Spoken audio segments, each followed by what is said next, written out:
আওয়ামী লীগের দোসর ফ্যাসিস্টের দোসর মুর্শিদ আলম সাহেবকে যেখানে চেয়ারম্যান হিসাবে নিয়োগ দেওয়া হয়েছে, তাকে ইসলামী ব্যাংকের চেয়ারম্যানের যে নিয়োগ দেওয়া হয়েছে সেই নিয়োগ বাতিল করতে হবে, তাকে অপসারণ করতে হবে।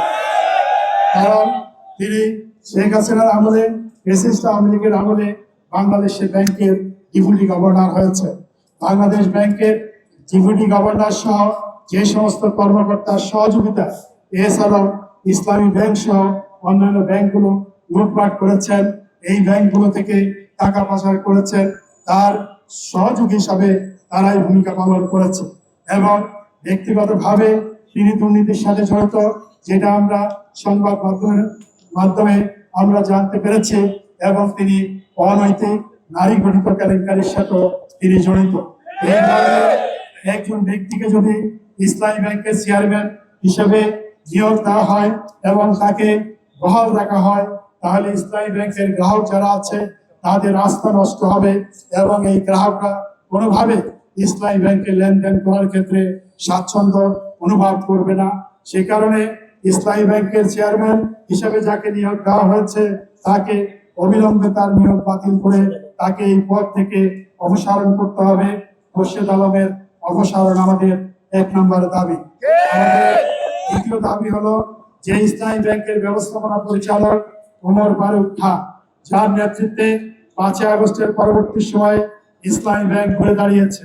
আপনারা জানেন 5 আগস্টের পরে যখন বিভিন্ন ব্যাংকে গ্রাহকদের আস্থার সংকট তৈরি হচ্ছিল, ব্যাংকগুলোতে আমানত কমে যাচ্ছিল, সেই সময়ে ওমর ফারুক খানের নেতৃত্বে ইসলামী ব্যাংক আবার ঘুরে দাঁড়িয়েছে এবং তিনি দায়িত্ব পালন করার সময়ে ইসলামী ব্যাংকে 22,000 কোটি টাকার অতিরিক্ত আমানত জমা হয়েছে। এইভাবে ইসলামী ব্যাংকের আমানত বৃদ্ধির মাধ্যমে সার্বিকভাবে ব্যাংক কার্যক্রম গতিশীল হচ্ছিল। সেই ওমর ফারুক খানকে সেখানে জোরপূর্বক পদত্যাগ করার জন্য তার কাছ থেকে পদত্যাগপত্র নেওয়া হয়েছে। তাকে আগে ছুটিতে পাঠানো হয়েছিল, যে ছুটির মেয়াদ ছিল 31শে মে পর্যন্ত। আজকে তার যোগদান করার কথা। আমাদের দাবি হলো ইসলামী ব্যাংকের সুযোগ্য ব্যবস্থাপনা পরিচালক, যার নেতৃত্বে ইসলামী ব্যাংক আবার ঘুরে দাঁড়ানোর দিকে এবং উন্নতির দিকে, সমৃদ্ধির দিকে অগ্রসর হচ্ছিল, তাকে অবিলম্বে ব্যবস্থাপনা পরিচালক হিসাবে তাকে পুনর্বহাল করতে হবে।